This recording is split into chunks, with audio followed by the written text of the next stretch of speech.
automatic digital squeezing machine. Ikuhan nyo, full automatic digital squeezing machine.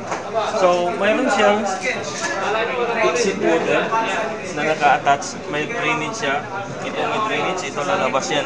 Pwedeng pag-actual, itapon nyo sa drainage yan. Ano naman, instead of kung mayroon kayong supply ng tubig na may filter, hindi ito siya pwedeng patakbuhin na walang filter. Okay? Kasi ang tubig na may asin, makakasira sa tangke. Nagkaroon ng asin yung tangke, hindi na maganda yung taste. So, ito, kailangan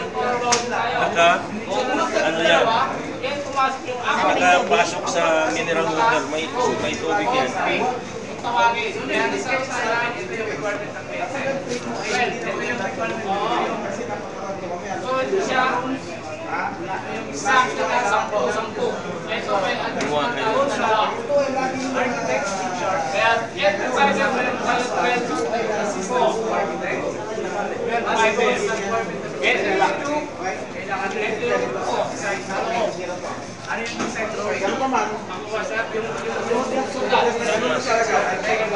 Talagang hindi mahanap-hanap yung mga pasok sa kapasa na yan. Kaya kung kayo may kumain ng box niya, at least, mag-slicer kayo. Tinag-isa mo na.